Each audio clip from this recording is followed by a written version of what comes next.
Okay, so welcome to this week's Parsha Zoom Parsha class. So this week we have a double header. We read two Torah portions together, the Torah portion Tazriah and the Torah portion Metzorah. And as you'll read it, you'll see it's quite logical that these two would go together, because the bulk of both of them talk about the concept of tsaras, the concept of leprosy. There are those holy books and the holy mystics that would not call the second Torah portion by the name I just used, Metzorah, which means leprosy, but rather they would call it Parshas Tahara, the purification, because in that Torah portion, they have the procedure of when someone went through leprosy, how they would later become pure. So they would call it Parshas Tahara because they didn't want to use a negative word.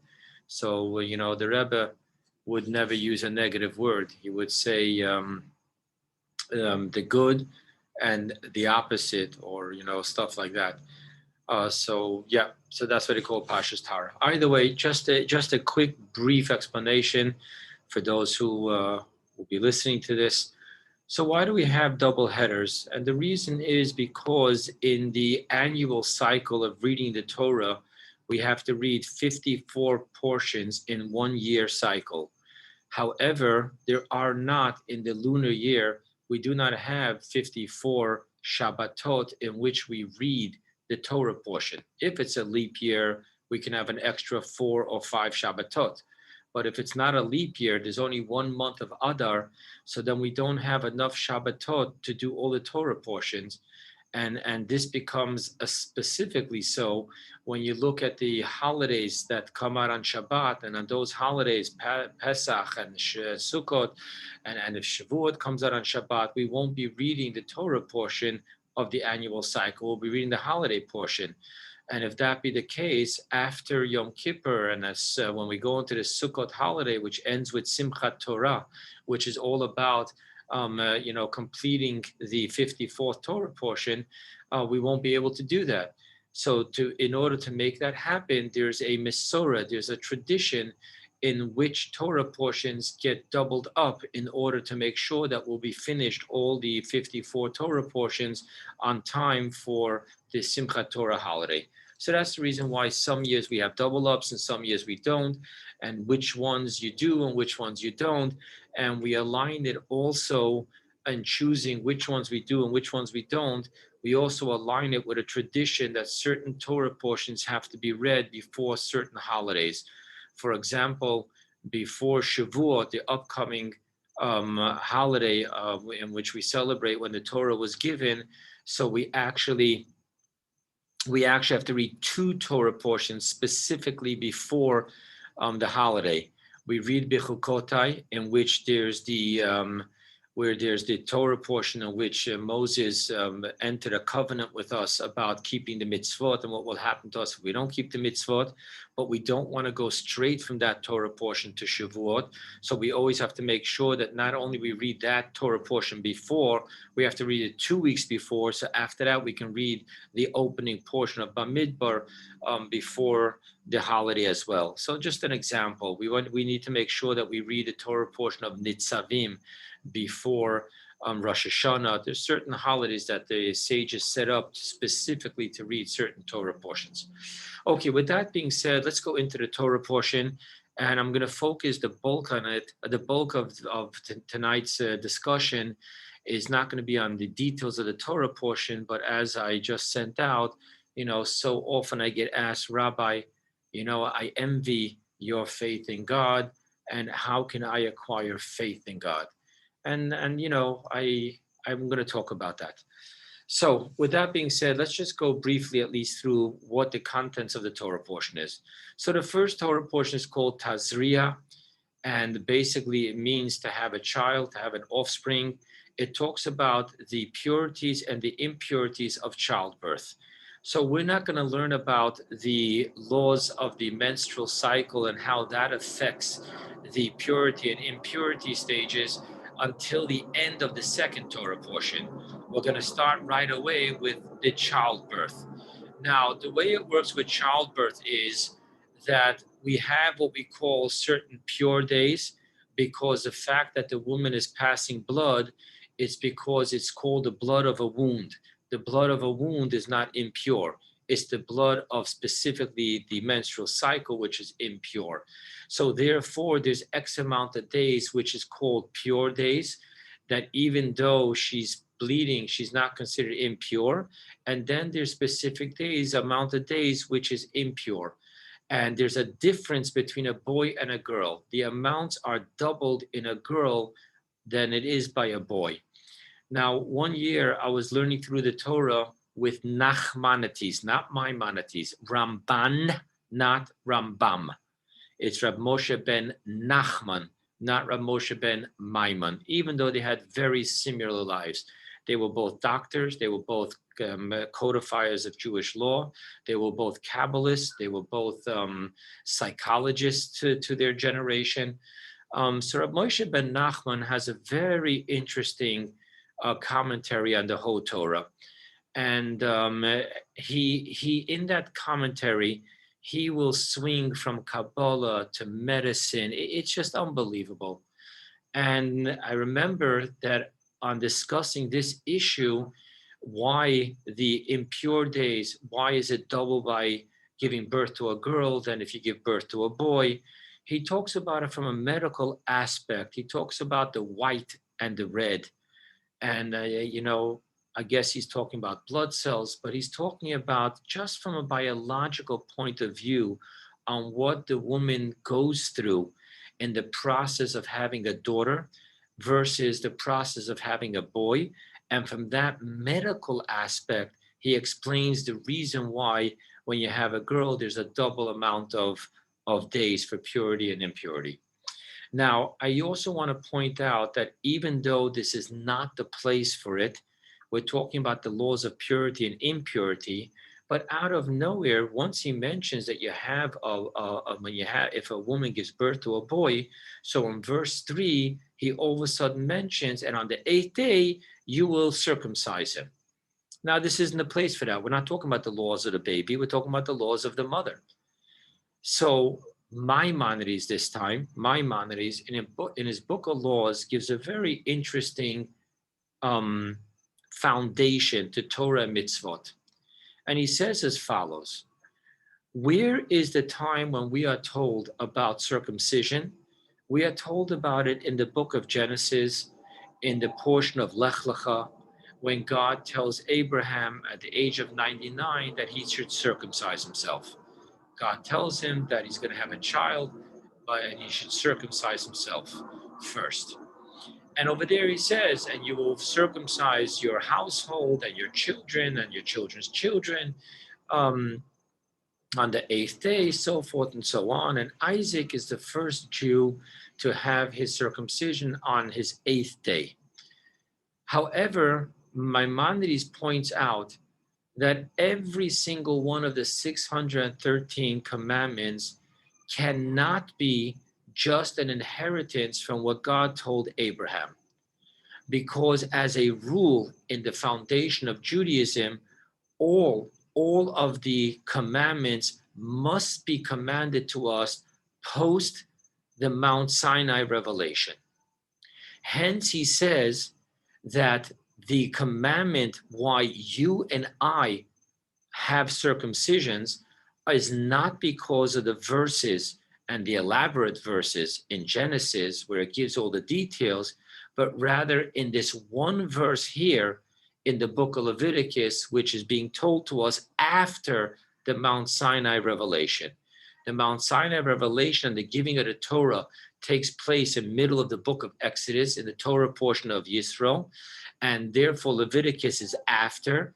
So in this one verse, this five-word verse is the reason why everyone has a circumcision today. Nevertheless, the Rebbe of blessed and saintly memory points out something amazing. Even though Maimonides tells us that the reason why we have the circumcision is not because God commanded Abraham to circumcise himself Mount Sinai, pre-receiving the Torah, but the whole reason that every single man, every single male, every Jewish male today has circumcised is because of this one verse in Leviticus.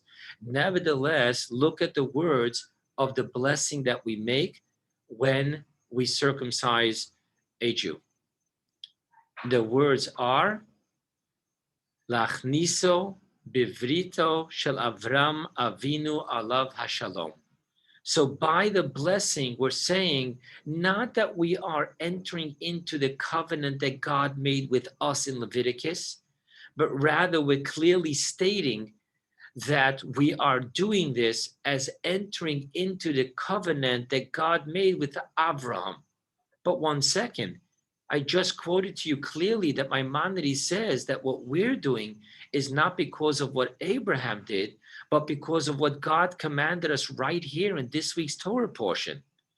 So the Rebbe goes on to give an unbelievable explanation how it is true that what we accomplish with our Brit is empowered by the unprecedented connection between heaven and earth when God descended upon Mount Sinai and said to us, I am God, your God, giving us the I connection with God. While Abraham didn't receive that with his Brit Milah.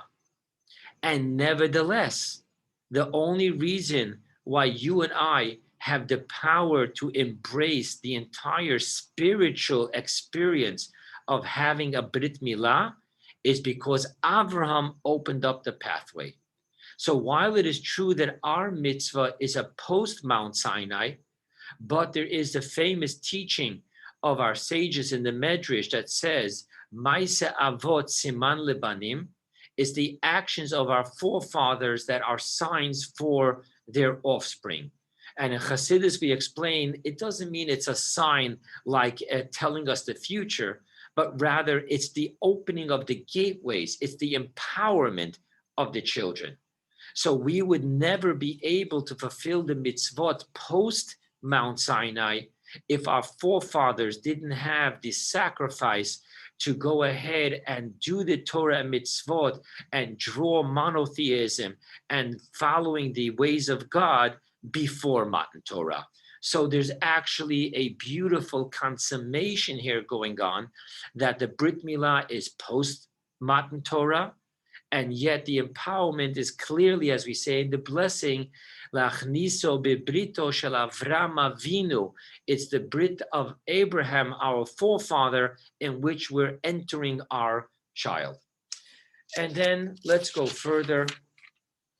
We talk about right after the laws of the impurity and the purity and the purification process of the woman who gives birth, we go into the leprosy.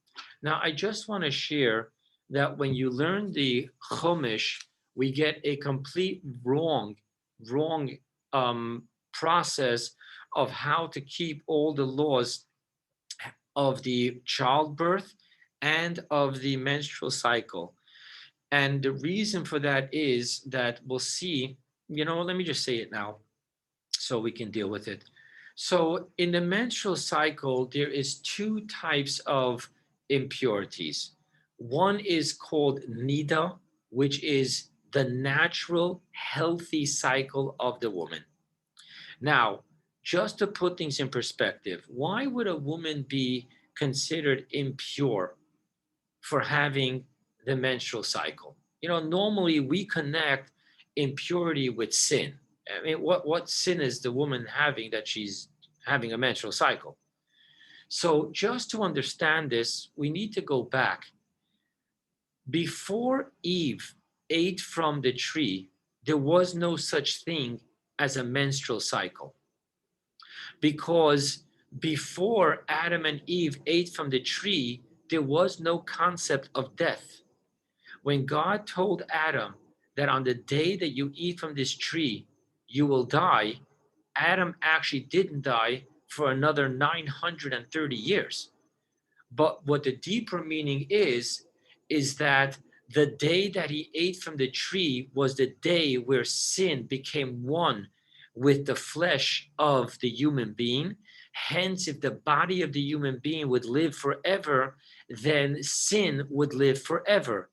Hence, the soul leaves the body dies.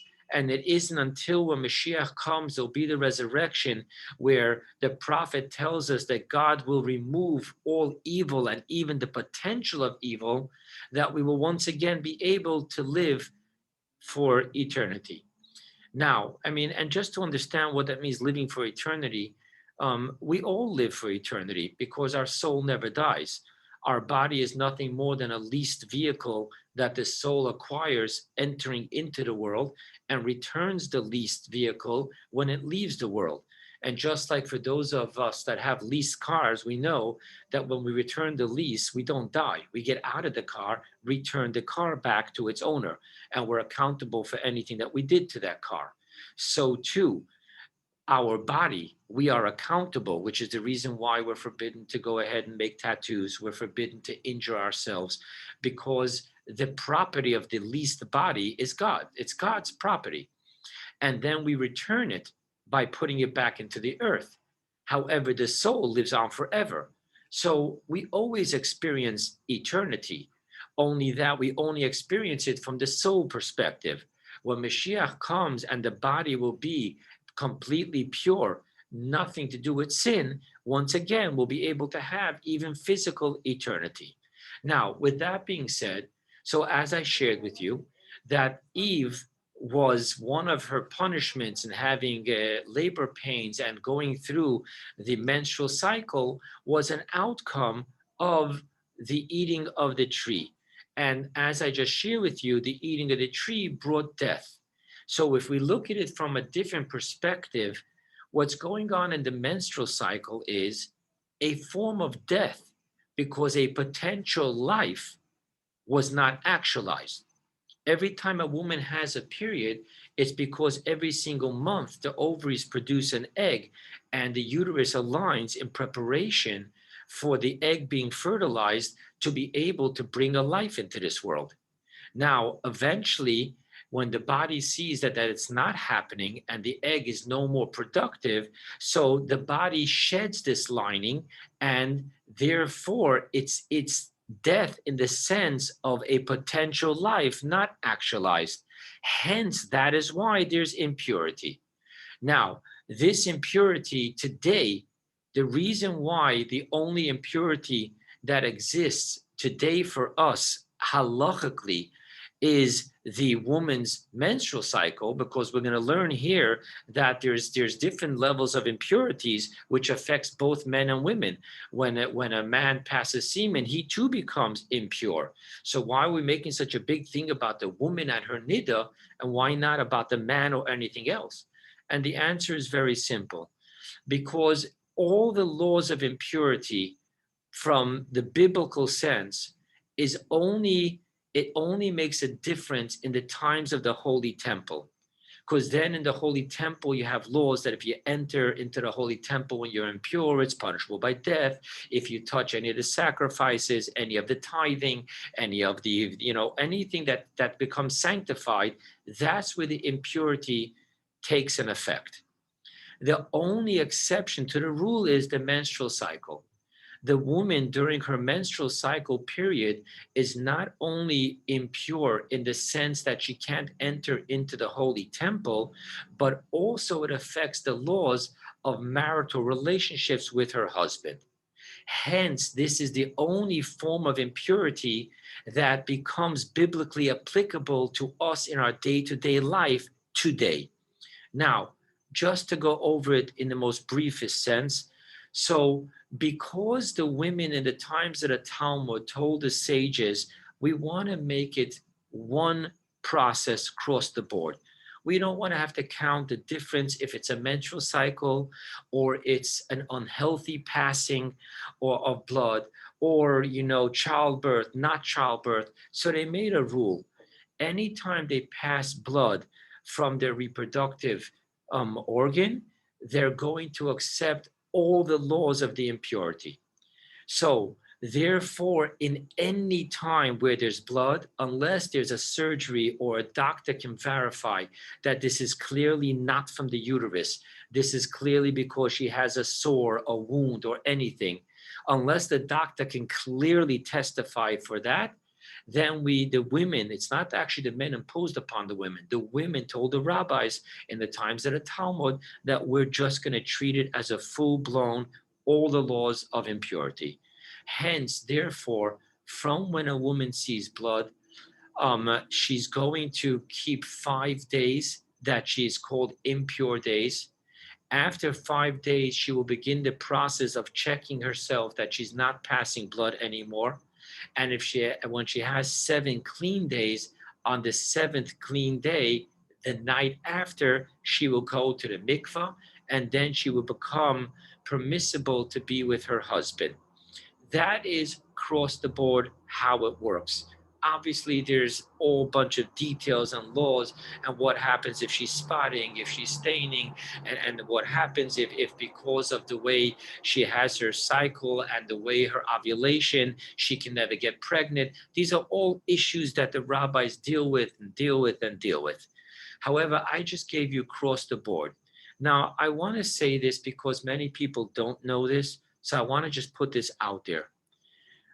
Rabbi Akiva makes a statement in the Talmud that once a woman has a period, once she experiences her menstrual cycle, even 20 years after menopause, if she never went through the process of verifying that she has 7 clean days and then goes to the mikvah, she will always remain a niddah.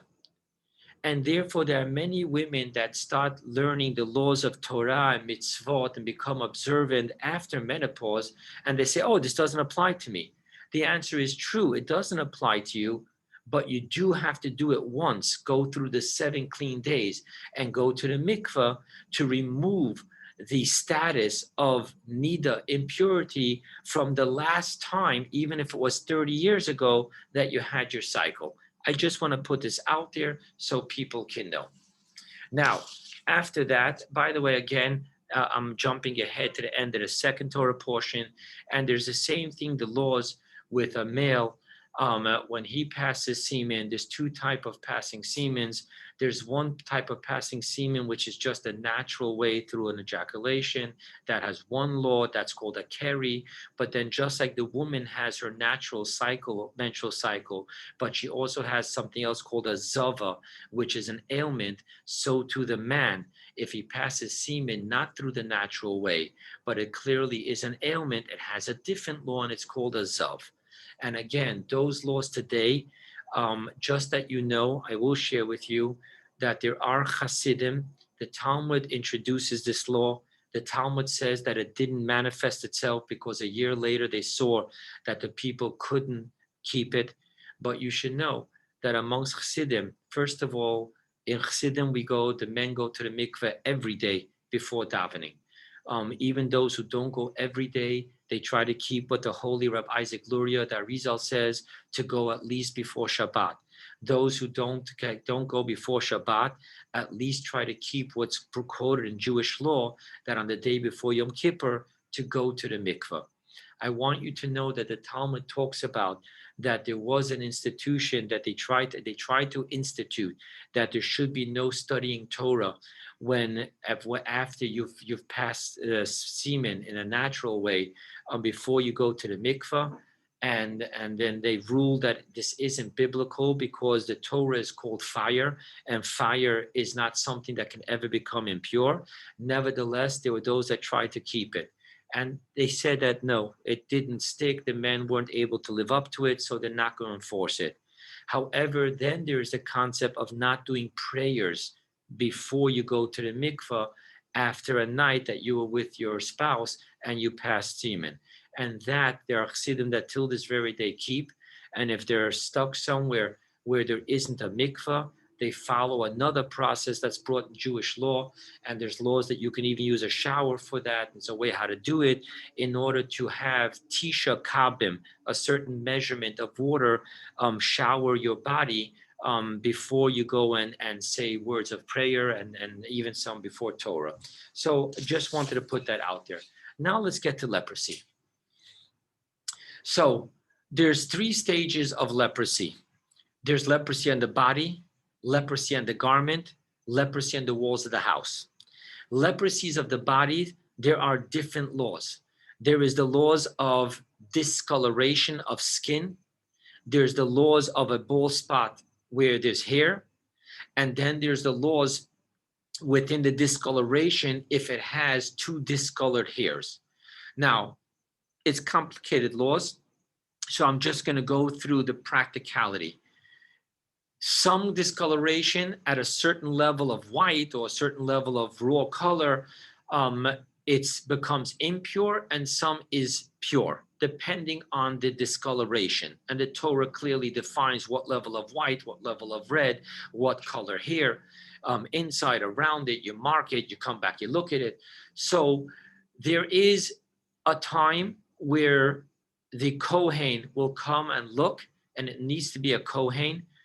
Even if the Kohen doesn't know the law, the rabbi will come with the Kohen. The rabbi will tell the Kohen what to say, but it is the Kohen that must say so. And the reason for it is, according to Kabbalah, is because Kohen represents kindness and compassion. And only someone whose soul is genetically kind can be someone to judge someone else. Now, the Kohen will look at it, and if he knows, he will say. If he doesn't know, the rabbi will tell him, and he will say one of 3 things. Either he will say pure, this is not considered leprosy, or he will say impure, and there will be all the laws of impurity, or he will say, we need to seclude you for 7 days and then check it again. And that's what will happen. And then we'll see if it spread, if it darkened, if it didn't, and then he will decide if it's an impure blemish or it's a pure blemish. Now, there's different laws concerning skin blemish. There's different laws concerning hair blemish. There's different laws concerning bald spot blemish. There's one type that you actually can seclude him in doubt for 2 weeks, and then the other one is only 1 week. There's all, read through the Torah portion, you'll see all the different laws. However, if the person is found impure, he needs to leave all the camps and he needs to be in total isolation. Now, what does it mean, total isolation? If he leaves the camp, he's in isolation. So the sages extrapolate from this extra statement that he needs to sit alone, that even if there's more than one person who's in the state of impurity sent out of the camp, they can't be together. They each need to be alone. And our sages explain, and Rashi quotes it. Why? Because this isn't just an issue of impurity. If it's just an issue of impurity, let them leave the camps and all the impure can be together. They can be quarantined together. Why do they have to be quarantined separately? And the answer is that our sages tell us that leprosy is a punishment of speaking gossip. Hence, through gossip, we created division amongst husband, wife, amongst friends. Therefore, let him experience division in isolation so that he can do teshuvah. Now, while I'm on the topic of gossip, I want to tell you a story. So someone came to this great rabbi. It's a documented story in the Talmud. And he said that he spoke gossip and he wants to know how he can make amends. And the rabbi told him, take a pillow, a feather pillow, go up to the 2nd story in your house, cut open the pillow, and let all the feathers out. He says, really? Okay. And that's what he does. Then he comes back to the rabbi, and he says, now what? He says, now go gather together all the feathers. He says, but Rabbi, it's impossible. The wind carried it all over. He says, so you should know that you can never make a full amends for gossip, because you'll never be able to control now. You told A and B. You'll go and tell A and B, listen, it was gossip. But A and B already told C and D. They'll run to C and D, but C and D already told E, F, and G. G happened to be on a flight to overseas. And now you'll never be able to gather it together and bring it back. So gossip is not a victimless crime. So much so, the Talmud says that the tongue of gossip kills 3. The speaker, the listener, and the person spoken about. Now, let's go further. The next step that he talks about is the garment. Now, our sages say like this: God at first gives you a private message. What you're doing is not good. You need to change your ways. So it's on your body. You can cover it with a garment. No one knows. So if you take it to heart, okay, message reached its purpose. But if you don't, God takes it to the next stage and there's a discoloration of a garment. Now it's already in public. New, but you can still just don't wear that garment. Keep it in the closet. And if you do that, then the next stage will be that it's on your house. And now everyone in the neighborhood sees. So God gives us messages. And if we're wise, we don't, the Maimonides says very harsh words on someone that says that any form of suffering is just, circumstances. What can I tell you? I was in the wrong place in the wrong time. Rambam says to say that is fundamentally heresy, because everything that happens to us is a communication from God. And any time that we're experiencing anything distasteful, we need to be able to embrace that this is God telling us, look into your actions. You can be better than this. Now, the laws of the garment, again, there's whole laws about cutting out the piece, and if it comes back again, you have to burn the whole garment. And then there's the laws concerning the house. And over here too, there's the laws where you bring the Kohen sees it, it depends, is it on a corner, spreading on 2 bricks, is it only on 1 brick? Do you have to just remove the brick? Do you have to take apart the whole house? There's whole laws. And the bigger issue over here is also that when a house is impure, then everything in the house is considered to be receiving the impurity because it's in the tent with impurity, and the tent spreads the impurity. Hence, there's whole laws. Now, I want to share with you how compassionate God is. God says, do not call the Kohen before you remove everything from the house, because it's not impure until the Kohen says that it's impure. So it doesn't work retroactive. If you know that you had this blemish for 3 days before the Kohen came, so seemingly everything, when the Kohen says that it's impure, that means it was impure for the last 3 days. No, it becomes impure only when the Kohen says it's impure. So the Torah tells you take everything out. And obviously, why take everything out? It's only a question of work, because if things are impure, you would have to just put it in the mikveh. The only thing that you wouldn't be able to put in the mikveh is an earthenware, which means that God is telling you that your property is so precious to him that even the few items that you're going to have to break makes a difference to God. Because everything that we own for a spiritual reason, because we're elevating its sparks to serve God. And therefore, the laws of Bal Tashchis, not throwing something away, is a very important law. Because it's not just a question of, who needs this? I'll get another one, big deal. Today it's a different world. You just go on Amazon, 1, 2, 3, it's there. And the answer is no. It's not just about whether it costs money or not. It's about, this is a creation that exists to serve God. There's a spark in it. Treat it with respect. Okay, so there's all the laws. And then we go into the next Torah portion, which talks about the laws of how to purify, the different types of sacrifices, the 2 birds, the process, after you go ahead and you have 7 days in isolation and so forth and so on, and you come to the Holy Temple. You have to stand in a special doorway because you can't enter the Holy Temple because you're still impure. But you have to be by the Holy Temple because they have to put blood on your ear and on your thumb. So there's a special doorway in which you can stand, which wasn't sanctified partially, but was sanctified partially, and how you can do it.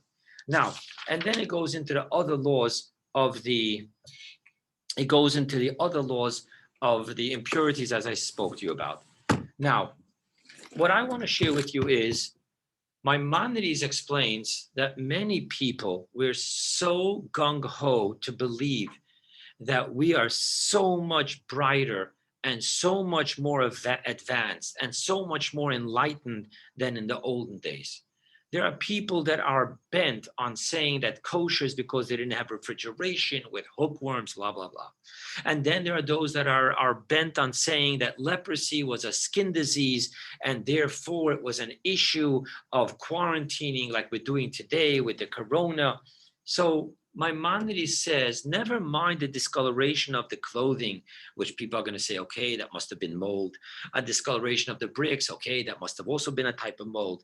Maimonides says the skin ailments of the body, which are natural, have to do specifically with the moisture in the blood, in the skin. It's all about it. We know that we have liver marks. Why liver marks? Because liver is the place where the blood is cleaned, and our skin reflects what's going on with our blood. So therefore, we'll say that leprosy is that form. It's a rash, it's an outbreak, it has something to do with the blood, so forth and so on. So Maimonides defines for us as a doctor the difference. And then he says that this was a miraculous thing. It had nothing what to do with biology, which explains to us why today we don't have biblical leprosy. The sages clearly tell us that we don't have biblical leprosy. It's just a matter of the miracle doesn't take place. And why doesn't the miracle take place? So let's go back to a little bit of history. When the Spaniards came, the Indians started dying out, not because they were killing the Indians just. It's because the Indians, their body, so in tune with nature, was so pure, it didn't have the immune system because it was never exposed to certain bacteria. When the Spaniards came from the civilization where they came from, carrying all the bacteria which their body had already built immune for antibodies, but the Indians didn't have it, and therefore the Indians were dying. Now let's take it to the spiritual level. In the times of the Holy Temple, where the physical was so transparent to the spiritual, simply living a Torah life, living a spiritual life, therefore the body, which was connected and transparent to the soul, was so pure that it would react to sin in this format. So it wasn't biological from this point of physical, it was biological from the sense of the spiritual the physical reaction to the spiritual. But because today we have become so coarse, our heart is so coarse, our mind is so numb, therefore we now have, so to speak, antibodies, which we don't even react to spirituality. Now, if you want to put this in perspective, just look at how we today react to violence. I mean, with all the digital games that kids are seeing, where it's not like in my days, a blinking light stopped blinking, that character died. No.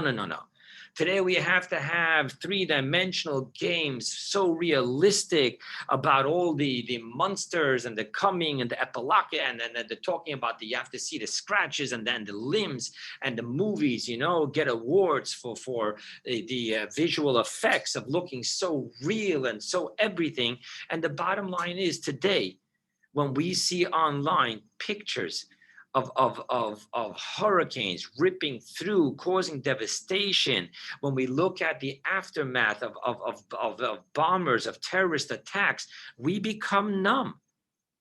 We watch it, we frown, we look away with a look of disgust, but no one that day is going to be fasting simply because they just can't eat. I can't eat. After I saw that those body parts all over the place, I can't eat. People don't do that today. Why? Because we become numb. So too, our physical has become so coarse that our spirituality has become so diminished that it's just like another day in the rat race. We're not shocked when we hear of clear lies and just, improprieties and whatever it is. When we start hearing stories about the president, that this, that, it's like, whatever, Of course politicians lie. Of course politicians are immoral. How do you think they got to the top? And then you expect everyone and everything. You expect immorality. So much so that when you see a person that has reached success, the first thing goes through your mind, yeah, all right, they slept away to the top, or whatever it is. Our minds have become so coarse, so desensitized because of how much we have been exposed to, that it's just normal. We don't react. We're not repulsed. And the same thing on a biological level. We're not repulsed, and therefore we're not reacting with leprosy. Now, and again, leprosy is a miracle, but it was taken away from us, which this is going to lead me into, for the remaining time of this class, to talk about our relationship with spirituality, and more importantly, faith. Because when Maimonides says that we should not look at anything that happens in our life as just circumstances, bad luck, good luck, but rather it's all a direct communication that God is having with us in the most tangible, practical areas of our life, from our health to our family peace, to our, parnasa, to our sustenance, everything. God is talking to us through every way imaginable. But to have that communication, we have to have faith. Hence, I'm going to turn to that question that I've been asked, and I really didn't know what to answer. First of all, I'm not here to publicly confess sins, but don't take it for granted that every rabbi, every religious Jew, everyone that went through yeshiva is always in a state of faith. We all get knocked off our horse where we can't wrap our head around this. And we don't know how to just live in inner peace that God got this. This is all God happening. This isn't someone doing to me. I'm no victim of anyone. I am being carried by God himself.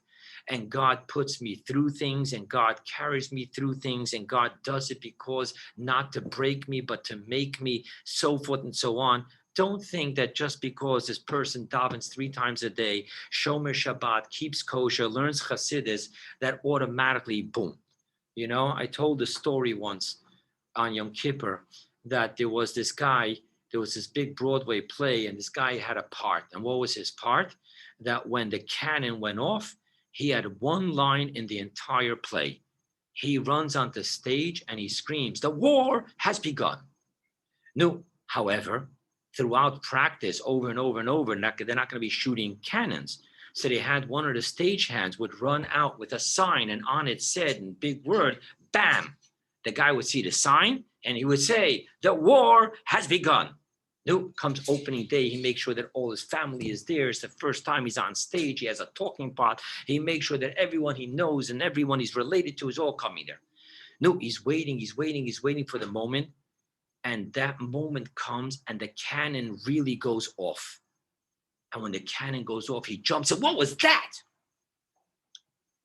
When we're in yeshiva and we learn about faith, so a stagehand just shows us, bam. And if this happens, what will you do? I believe in God.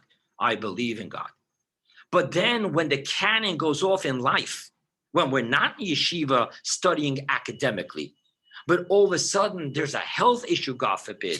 There's a bill we can't pay. I can't understand what's going wrong between my children and I. I can't understand what's going on between God and I. I can't understand the fighting at home. I can't understand, why am I having such a hard time maintaining a job? Why am I working so many hours and I'm not making money? The cannon goes off. We don't so quickly say emunah, not because we don't want to say emunah, but because we're jolted, like we're scared. So let's talk about faith. And when people would ask me how to acquire faith, I didn't know the answer. I don't know myself how to work on faith.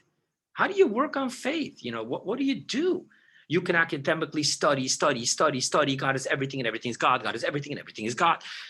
But how do you take it from the intellect to the emotion? In life, It's not about your intellectual knowledge. It's about your muscle memory.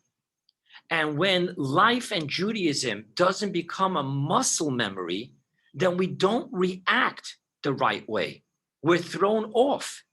But when something becomes through habitual behavior, a muscle memory, a martial artist is not someone who knows the moves. It's someone whose muscle memory instinctively goes into the moves. As a Jew, Emunah becomes real when it's a muscle memory, when instinctively we go straight into Hashem Echad. In God I trust. So I did research. I looked into it. And let me just be clear. I looked into it not as a rabbi to teach others. I looked into it for myself. How do we have real faith and trust when stuff hits the fan? And I found letters of the Rebbe where the Rebbe talks about Torah study. Torah study rewires our brain. We now know in science that everything in our brain, not everything, but 98%, it's all soft-wired, not hardwired. And we can rewire our paradigm. We can rewire our perspective. Fake it until we make it now has scientific grounds, it has scientific things, because when we keep on putting together the different neurosynaptics, they fire together and they connect together. So, if my instinct is to habitual behavior, when something happens to go into a tantrum and start cursing and swearing, then that's what I do automatically.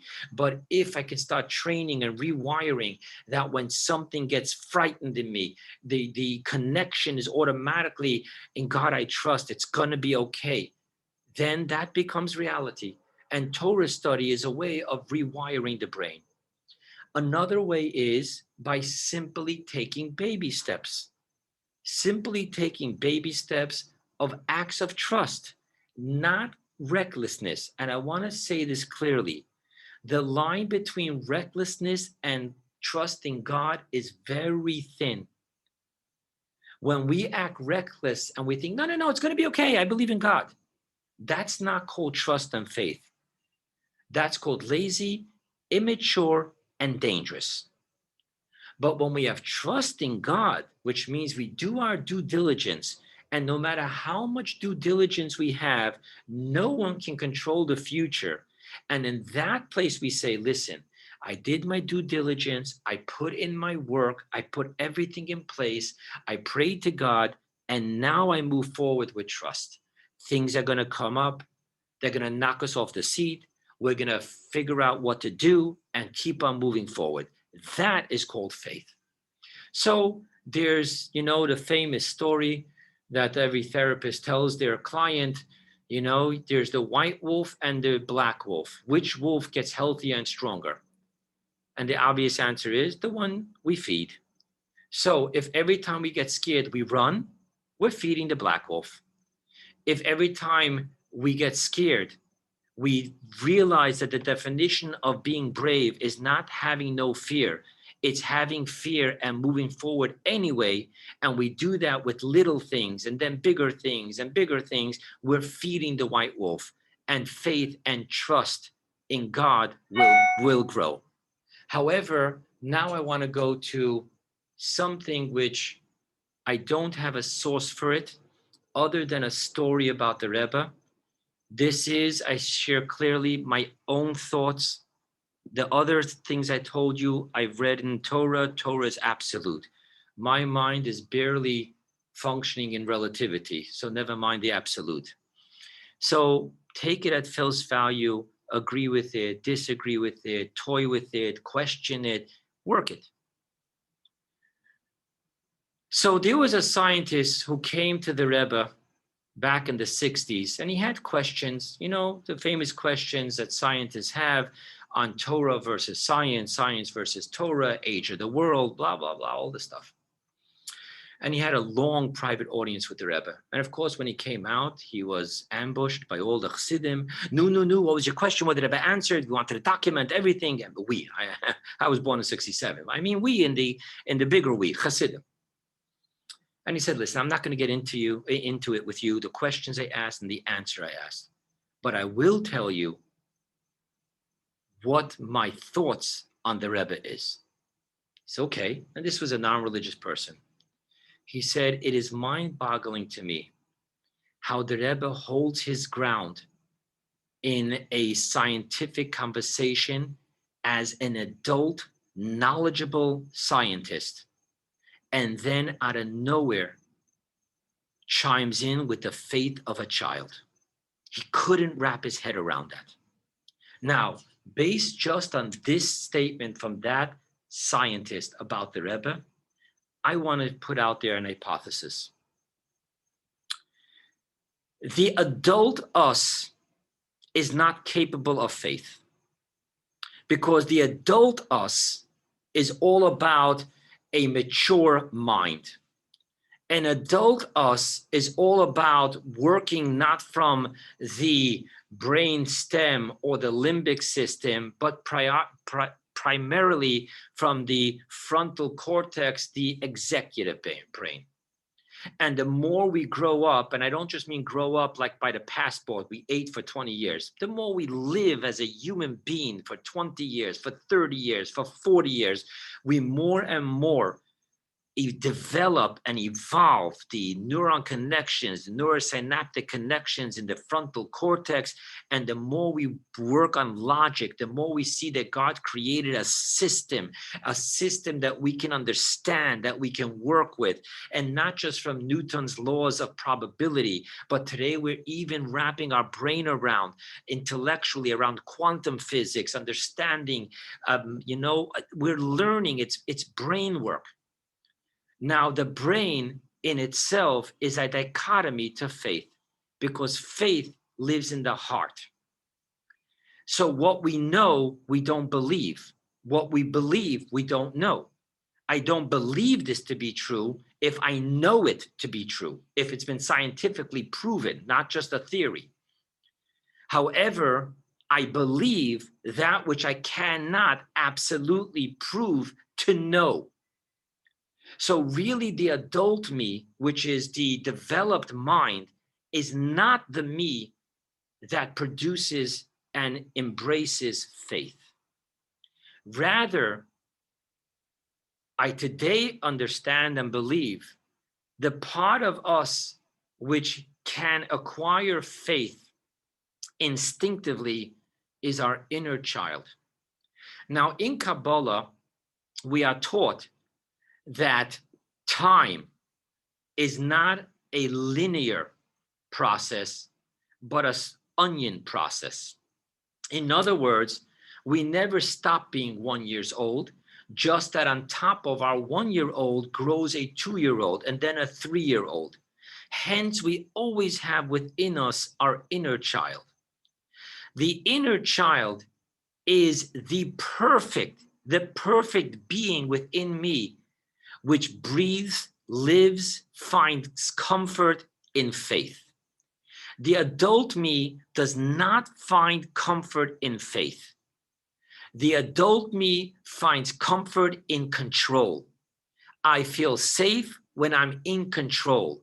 I'm in control when I understand the process, understand the probabilities, can foresee the future, and protect myself. That's the adult me. The inner child me gets confused by all of that.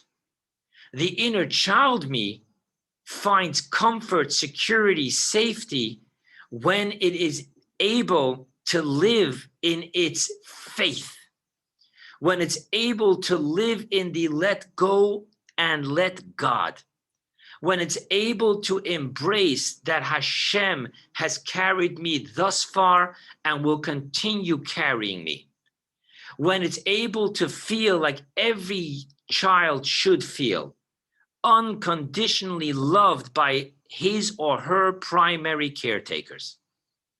And if we didn't feel loved by our biological primary caretakers, that's when the recovery work comes to realize that our biological parents were conduits and our true parent is God Almighty himself, herself. And hence, when we can feel like every child does, they feel safe when they have eye contact and feel the unconditional love and hence protection from its primary caretaker. So I'm going to share with you today for the first time, if you want to know, Rabbi, where can I acquire, how can I acquire faith? I'm going to share with you that the work is in coming to peace with our inner child. Most of us, we suffer from self-loathing, self-disgust. We look at our inner child as the one that destroys everything. My inner child throws tantrums. It self-sabotages. It lives in fear. It expects only to be hurt because it feels that it's always been hurt and let down. And anytime something happens good, we immediately live in that fear factor. Okay, when's the second foot coming down? So I'm going to share with you that faith in God is primarily going to be the outcome of inner child work, of coming to peace with who we are. Today, I sent out an epiphany moment that there's a big difference with believing it's okay the way we are, which isn't necessarily true. But what is true is it's okay who we are. And now we can embrace who we are and fix and evolve and grow the way we are. But if we're not going to learn to make peace with our inner child, if we're not going to learn the process of making my inner child feel safe within me. Now, I will tell you that a child who has a parent who's not a safe driver will feel very unsafe whenever they're in the car with their parent. And all of a sudden you start hearing, no, don't worry, Dad, it's close, I'll walk. Because there's a precedent here. So when we, the adult me, can stop being such a reckless, self-sabotaging, negative, pessimistic, victimized, self-loathing creature, but the inner child can now begin to understand that the adult doesn't hate the child, but understands the child and even thanks the child. Because if the inner child in me would not have learned how to isolate, I would have been crushed and destroyed in my childhood. So embracing my inner child, understanding my inner child, and letting my inner child know it's okay. Those days are over. Today, I walk with God. Today, I'm not here to break you. I'm here to learn from you, to empower you, to hold your hand. You bring me creativity. I will bring you actuality. That's the conversation we have to have with our inner child. And by doing that, we will be able to experience what it means to be in the embrace of a loving, unconditional Father. And when we have that loving, unconditional Father, capital F, God, then it's only natural to have faith in God and trust in God. Thank you, people. I will now open up the lines.